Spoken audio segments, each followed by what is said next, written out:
Ladies and gentlemen, you have seen this man on the front lines of Black Lives Matter movement, bringing attention to police brutality and social injustices all across the country. Y'all, please help me in welcoming social activist and author Shaun King. Y'all, come on.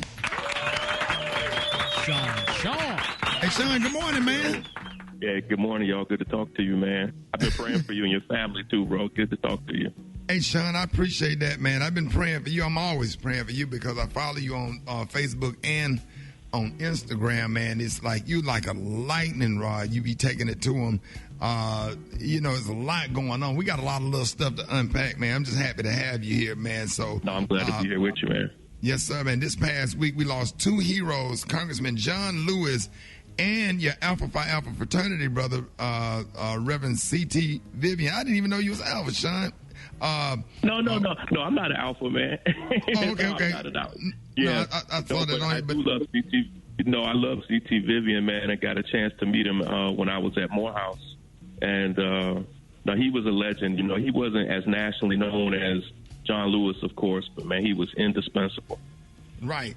Now, what would you say is the most important lesson that you learned from them? Oh man, I mean, I think more than anything else, just resiliency. You know, not only did both of them live long lives, but I mean, they pushed through so many obstacles and barriers. Both of those men were beaten on multiple occasions, protesting and demonstrating for our civil rights before I was even born. But they faced so many obstacles, just kept pushing through that, man. I mean, I learned lessons that they told me explicitly, but literally watching their lives. These are men that just pushed through so many challenges, pushed through controversies, and they lived consistently, literally until the day they died. And both role models for all of us, just in terms of how we stick through whatever we're facing, continue to also stand with young people. Both of them, C.T. Vivian and John Lewis, mentor young people literally until the last weeks of their lives. And right. I hope to do the same thing, man. Now, Shaun, with all the police brutality is going on, you know, the videos that you post on social media, shootings, cops laughing about shooting rubber bullets. The recent one with the cop just kind of looked in the camera before he just attacked this man, you know, as he sat in his car. You know, how do we fix a broken system? Well, you know, one of the things I try to tell people, Rickey, is actually that this system's not broken. And let me tell you, because it's not a distinction without a difference. A broken system would be a system that was actually well designed and it kind of deviated from its purpose. This system, Rickey, is actually functioning exactly the way the people who built it designed and intended it to function. So it's not broken. It's actually firing on all cylinders. And that's a big difference because this system needs a complete overhaul. We have to actually, it doesn't just need a body camera. It doesn't just need a few tinkerings. We have to tear this whole system down and reimagine what public safety actually means. And so when we talk about defunding the police, people who don't know what that means, what we're saying is if you go to your city or your county, the city budget of most cities gives almost 50% of their budgets to police departments, and sometimes 2 and 3% to recreation, after-school programs, education. What we're saying is we need to kind of even have a massive budget reallocation because these systems aren't keeping us safe, not our communities and anybody else's. And, you know, 25% of all people killed by police were having mental health emergency, and in some states as high as 50% now when it comes to mental health calls. You know, should it be like a 211? You know, like you got 911, a 211. You know, somebody having absolutely. Talk about that for a second, man. Because they don't ask no questions, Shaun. They just shoot them down, and they claim that they feel like, you know, they're a threat, and somebody that got mental challenges and didn't take his medicine, now he's dead. Well, let me tell you, man, police departments and police unions, year after year after year, for almost 30 years now, kept asking for more work and more responsibilities.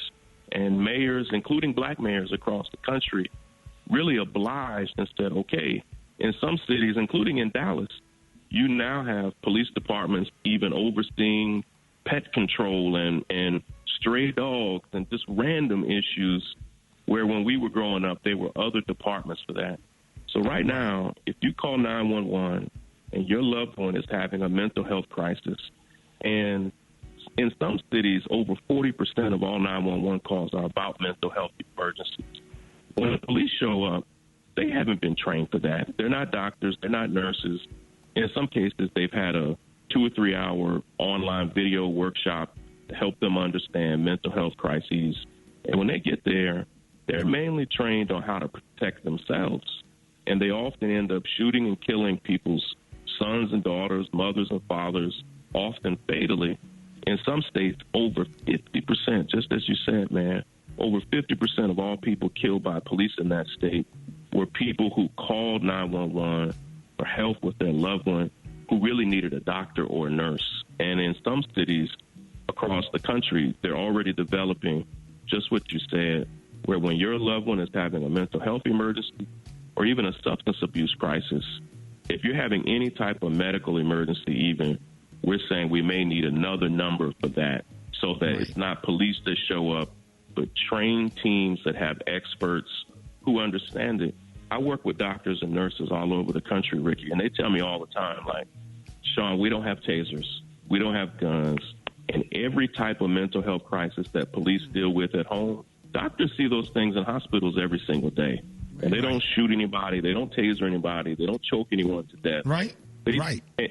And sometimes these are people who, we have the training to regulate these situations. And what we see now is that police, they're not a body camera away from having a system that's just. We need a complete new system for mental health emergencies, for homeless people. They just show up and brutalize people, man. It's in a lot of departments, it's their default response. Right. Now, and you have a new book called Make Change. That's going to be coming out August the 4th. In your book, you talk about the lessons that you learned over the years. Now, what would you say, the most important? And then the second part, the most important one would be in the second part of that question, if people want to pre-order your book, Make Change, or check you out on your book tour, where should they go? Well, yeah, thank you for asking, man. I spent nearly a year writing the book. I traveled to 47 different states working with organizers and activists all over the country. And the key lesson that I learned really is that change doesn't just happen. It has to be crafted. It has to come from deep strategic planning. It requires a high level of organizing. And if we're not highly organized and don't have strategies that really meet the complexity of the problem, nothing will change. So we can march as we should march. We can demonstrate as we should. We could have the top trending topics in the world. But if we're not highly organized and well strategized, those problems will persist. And the book, as you said, man, the book comes out on August the 4th. It's some of the most important work of my life. People can buy it now at any bookseller. They can pre-order it, or they can go straight to makechangebook.com. Makechangebook.com. Hey, Shaun, man, you're welcome to come on anytime. I love having you on the show. I follow you on Instagram. If y'all are not following, hey, you know what, Shaun, I love when you post all those videos and then you come back the next day where the person has been fired for being racist. Well, we're trying to hold them responsible the best we can. I hate that that's how we've got to do it. Yeah, you got to film. Just imagine all of the stuff that didn't get filmed in the 80s, in the 70s, and the 60s. Mm-hmm. That's right, man. I mean, so we have to use whatever tools we have. And here's the thing. All of us, yourself included, Ricky, we're too influential to just sit by and let this stuff happen on our watch. And so we got to call it out however we can, organize the best way that we can, and keep fighting back. And I'm seeing some victories across the country, not just getting people fired. I'm seeing some laws change, some policies reverse. Right. Got to keep on pushing. Yeah, man.